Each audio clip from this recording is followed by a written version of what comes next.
नमस्कार, के news national में आपका स्वागत है। मैं हूं दीप्ति। चलिए नजर डालते हैं खबरें फटाफट पर।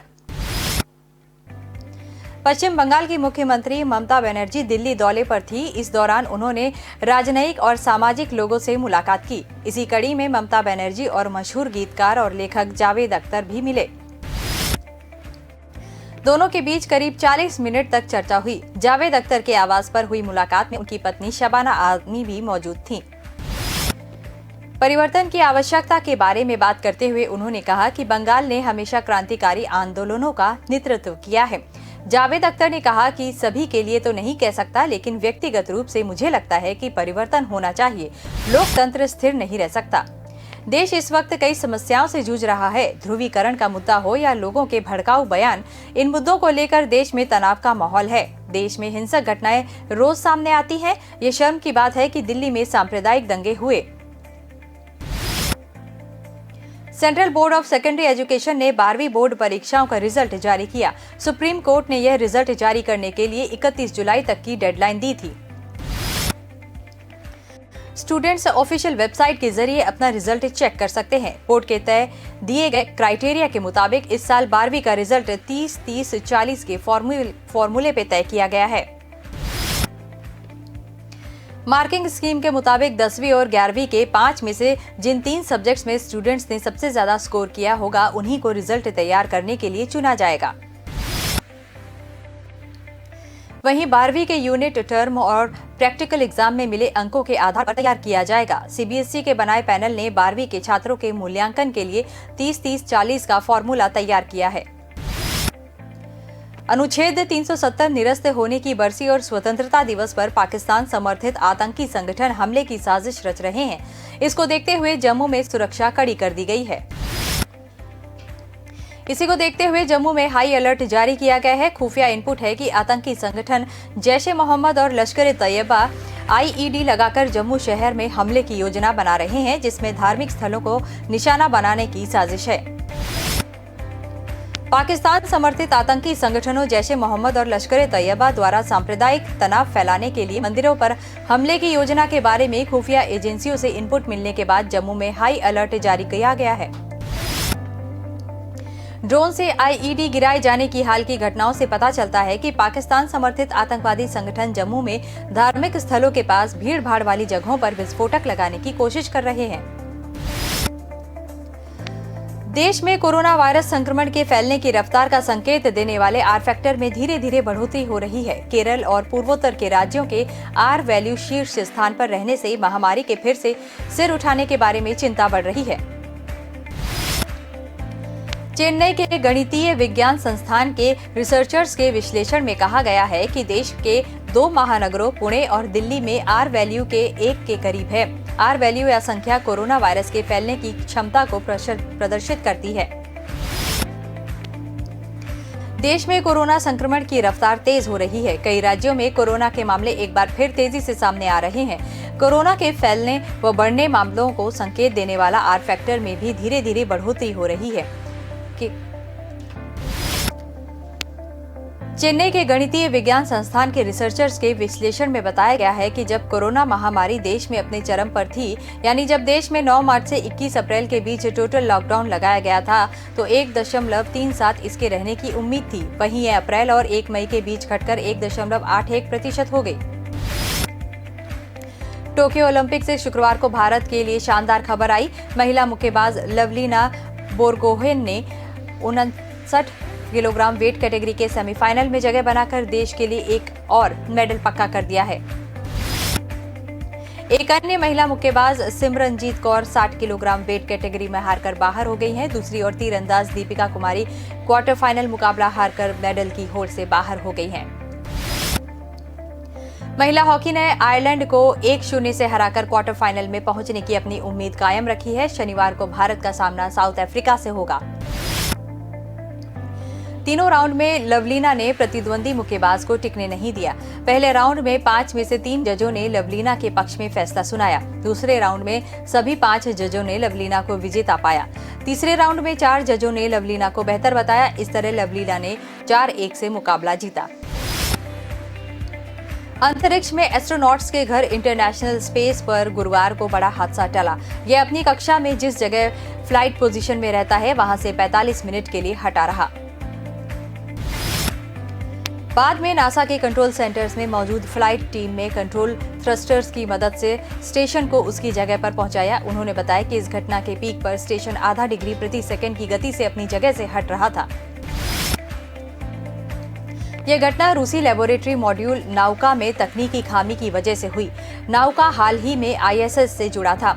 इसके जेट थ्रस्टर्स अपने आप चालू हो गए थे। इसी वजह से आईएसएस अमेरिकी स्पेस एजेंसी नासा के कंट्रोल से बाहर हो गया था। आईएसएस में इस वक्त 7 क्रू मेंबर्स हैं। जिस समय यह घटना हुई इसके कुछ देर बाद ही NASA Boeing CST-100 Starliner capsule की लॉन्चिंग का काउंटडाउन शुरू होने वाला था। इससे भी आईएसएस से जुड़ना था। अब इसकी लॉन्चिंग 3 अगस्त को तय की गई है। किसी कारण से उस दिन भी टली तो 4 अगस्त को की जाएगी। अमेरिकी डिफेंस एक्सपर्ट पेंटागन के पूर्व अधिकारी और अमेरिकी रक्षा मंत्री के सलाहकार रहे माइकल रूबिन ने दावा किया है कि तालिबान ने भारत के फोटो जर्नलिस्ट दानिश सिद्दीकी को जिंदा पकड़ने के बाद बेरहमी से मारा था। इससे पहले तालिबान प्रवक्ता ज़बीउल्लाह मुजाहिद ने दानिश की मौत पर माफी मांगने से इनकार करते हुए कहा था कि दानिश युद्ध क्षेत्र में बिना हमारी इजाजत के आए थे और वे किसकी गोली से मारे गए इसका कुछ पता नहीं है। तालिबान ने यह भी कहा था कि पूरे मामले को स्पष्ट करने के लिए वो दानिश सिद्दीकी से जुड़ी तस्वीरें भेजेंगे, लेकिन तालिबान ने ये तस्वीरें अभी तक नहीं भेजी हैं। अमेरिकी रक्षा मंत्री के पूर्व सलाहकार माइकल रूबिन ने भारतीय और अफगान अधिकारियों से मुहैया कुछ फोटोग्राफ्स के आधार पर ही दावा किया है कि दानिश को तालिबान ने पकड़कर मारा है। भारत के senior leg spinner Yuzvendra Chahal और spin bowling allrounder Krishnappa Gowtham भी कोरोना संक्रमित पाए गए हैं। ये दोनों कृणाल पंड्या के क्लोज कांटेक्ट में थे। इस वजह से आखिरी 2 T20 भी नहीं खेल सके थे। पहले T20 के बाद 27 जुलाई को कृणाल भी संक्रमित मिले थे। इसके साथ ही उनके क्लोज कांटेक्ट में आए 8 खिलाड़ियों को दूसरे और तीसरे T20 से बाहर कर दिया गया था। कोरोना संक्रमित आए तीनों खिलाड़ी अब तक भारत नहीं लौटे। वहीं टीम के बाकी खिलाड़ी भारत के लिए रवाना होंगे। इसमें कृणाल के क्लोज कांटेक्ट वाले 6 खिलाड़ी भी शामिल हैं। चहल और गौतम की रिपोर्ट शुक्रवार को पॉजिटिव आई। 27 जुलाई को कृणाल के पॉजिटिव आने के बाद जब बाकी खिलाड़ियों की जांच की गई थी तब ये दोनों भी नेगेटिव थे। पर टूर्नामेंट ऑर्गेनाइजेशन ने एहतियातन के क्लोज कांटेक्ट वाले सभी खिलाड़ियों को आइसोलेट कर दिया था। प्रधानमंत्री नरेंद्र मोदी 17,000 से अधिक सरकार मान्य सस्ते अनाज की राशन की दुकानें सेवा से 4.25 लाख गरीब अंत्योदय लाभार्थियों को प्रति लाभार्थी 5 किलो अनाज के किट का वितरण करेंगे। इसके साथ ही गृह मंत्री अमित शाह राज्य में 7 अगस्त को 3,906 करोड़ के विभिन्न प्रोजेक्ट का लोकार्पण और भूमि पूजन करेंगे। राज्य के 100 प्राथमिक और माध्यमिक स्कूलों और 51 उच्च शिक्षा कार्यक्रमों सहित कुल 151 कार्यक्रम आयोजित किए जाएंगे। 95 करोड़ रुपए खर्च से तैयार हुए 1050 स्कूलों के और 10 करोड़ 26 लाख रुपए खर्च से तैयार हुए 71 पंचायत घर, 4 करोड़ 80 लाख के खर्च से तैयार किए गए धोलका और नवसारी तालुका पंचायत मकान का लोकार्पण किया जाएगा।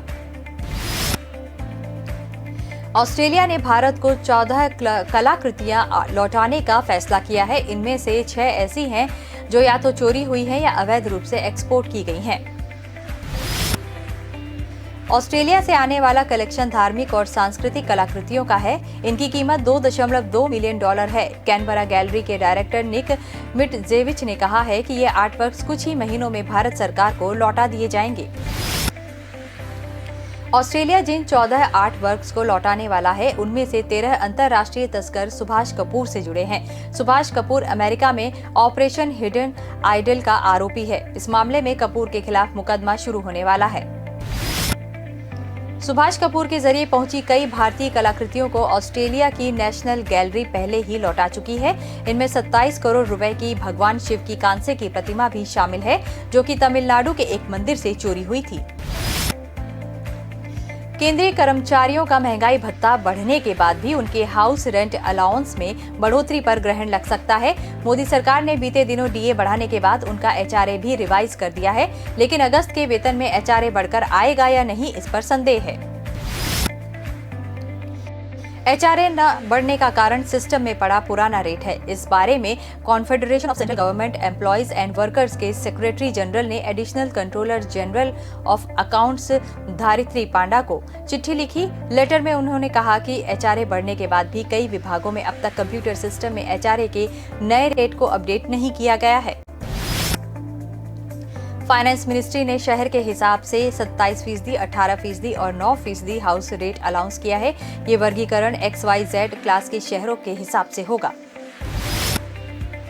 7th पे कमीशन में एचआरए का तरीका बदल गया है। इसमें शहरों की 3 कैटेगरी XYZ बनाई गई है। इससे 24%, 18% और 9% एचआरए का रेट पहले तय हुआ था। सॉफ्ट पॉर्न केस में गिरफ्तार हुए बिजनेसमैन राज कुंद्रा की मुश्किलें खत्म नहीं हो रही हैं। बीजेपी विधायक और प्रवक्ता राम कदम ने कुंद्रा और उनकी कंपनी पर ऑनलाइन गेम गॉड के जरिए हजारों करोड़ रुपए की धोखाधड़ी का आरोप लगाया है। शुक्रवार को राम कदम ने प्रेस कॉन्फ्रेंस के दौरान आरोप लगाया कि राज कुंद्रा ने इस गेम के प्रचार के लिए एक्ट्रेस शिल्पा शेट्टी के नाम और तस्वीरों का इस्तेमाल किया था। कदम ने कहा कि राज कुंद्रा ने ऑनलाइन गेम गॉड के जरिए धोखाधड़ी की है। राज कुंद्रा की वियान इंडस्ट्री के नाम पर कंपनी है, जिसमें वो डायरेक्टर हैं। वियान कंपनी का गॉड नाम का एक खेल है। इसे एक लीगल ऑनलाइन गेम बताया गया है। वियान कंपनी के लेटर हेड पर शिल्पा शेट्टी की तस्वीर का प्रमोशन के लिए इस्तेमाल होता था। राम कदम ने आगे कहा कि इस मामले के पीड़ित जब पैसे मांगने राज के ऑफिस पहुंचे तो उनके बाउंसर ने मारपीट की। बीजेपी नेता ने कहा कि यह किसी व्यक्ति विशेष के खिलाफ या समर्थन में प्रेस कॉन्फ्रेंस नहीं है। राज कुंद्रा द्वारा युवाओं को ठगने के संदर्भ में वो इस मुद्दे को उठा रहे हैं। पेगासस जासूसी मामले की स्वतंत्र जांच की अर्जी पर सुनवाई के लिए सुप्रीम कोर्ट तैयार हो गया है। कोर्ट ने कहा है कि अगले हफ्ते इसकी सुनवाई की जाएगी। इस मामले में वरिष्ठ पत्रकार एन राम और शशि कुमार ने पिटीशन फाइल की है। पिटिशनर्स की तरफ से वकील कपिल सिब्बल ने चीफ जस्टिस NV रमन्ना की बेंच में पिटीशन मेंशन करते हुए कहा कि इस केस की जल्द सुनवाई की जाए, क्योंकि ये विवाद काफी फैला हुआ है। पिटिशनर्स ने अपील की है कि पेगासस मामले की जांच सुप्रीम कोर्ट के रिटायर या मौजूदा जज की अध्यक्षता में गठित SIT से करवाई जाए। केंद्र को ये बताने के लिए कहा जाए कि क्या सरकार या फिर उसकी किसी एजेंसी ने प्रत्यक्ष या अप्रत्यक्ष तौर पर जासूसी के लिए पेगासस स्पाईवेयर का इस्तेमाल किया है। पिटिशनर्स ने ये भी कहा कि मिलिट्री ग्रेड के स्पाईवेयर से जासूसी करना निजता के अधिकार का उल्लंघन है। पत्रकारों, डॉक्टर्स, वकील, एक्टिविस्ट, मंत्रियों और विपक्षी दलों के नेताओं के फोन हैक करना बोलने की आजादी के अधिकार से समझौता करना है। संसद के मानसून सत्र का दूसरा सप्ताह खत्म हो गया, लेकिन कामकाज सुचारू रूप से कोई संभावना नजर नहीं आई। संसद के दोनों सदनों को मिलाकर पिछले 8 दिनों में बमुश्किल 9 घंटे का कामकाज हुआ। शुक्रवार को भी विपक्षी नेता पेगासस कृषि कानूनों और अन्य मुद्दों पर संसद में विरोध प्रदर्शन किया। विपक्षी सांसदों के विरोध प्रदर्शन के बीच सोमवार को 2 अगस्त को सुबह 11 बजे तक के लिए लोकसभा की कार्रवाई स्थगित कर दी गई है। शिरोमणि अकाली दल, बहुजन समाज पार्टी और कांग्रेस पार्टी के सांसदों ने संसद के बाहर धरना दिया और केंद्र से तीनों कृषि कानूनों को निरस्त करने का आग्रह किया। पेगासस कृषि कानूनों और अन्य मुद्दों को लेकर विपक्ष ने सदन में भारी हंगामा किया। इसके चलते राज्यसभा को भारी हंगामे के बीच दोपहर 12 बजे तक स्थगित किया। कांग्रेस सांसद मणिकम टैगोर ने शुक्रवार को पेगासस के मुद्दे पर लोकसभा में स्थगन प्रस्ताव का नोटिस दिया है। 26 साल की एक महिला ने मोरक्को में 9 बच्चों को जन्म देकर वर्ल्ड रिकॉर्ड बनाया है। पश्चिमी अफ्रीकी देश माली की रहने वाली हेलिमा सिसे की डिलीवरी 5 मई को हुई थी। डॉक्टर्स ने 50% बच्चों के ही जिंदा रह पाने की आशंका जाहिर की थी। हेलिमा और उनके 35 वर्षीय पति कादेर आरबे 9 बच्चों को पाकर काफी खुश हैं। हेलिमा कहती हैं कि बच्चों की संख्या पता चलने के बाद बेहतर मेडिकल सुविधाओं के लिए मोरक्को गईं और 5 मई को डिलीवरी हुई। 25वें हफ्ते में महिला को मोरक्को के हॉस्पिटल लाया गया। यहाँ महिला की प्री मैच्योर डिलीवरी हुई। इसमें 10 डॉक्टर और 25 लोगों के पैरामेडिकल स्टाफ ने मिलकर डिलीवरी कराई। हलीमा कहती हैं कि डिलीवरी से पहले पेट का वजन 29 किलो तक बढ़ा था, इसीलिए सिजेरियन डिलीवरी की गई और इसमें कुछ दिक्कतें आई। काफी ब्लड लॉस होने से कमजोरी आई। अब रिकवरी हो गई है। जन्म के समय बच्चों का वजन 500 ग्राम से 1 किलो के बीच था, इसीलिए जन्म लेने वाले सभी बच्चे नियोनेटल आईसीयू में रखे गए। खबरें फटाफट में फिलहाल इतना ही। आप बने रहिए के न्यूज नेशनल के साथ। नमस्कार।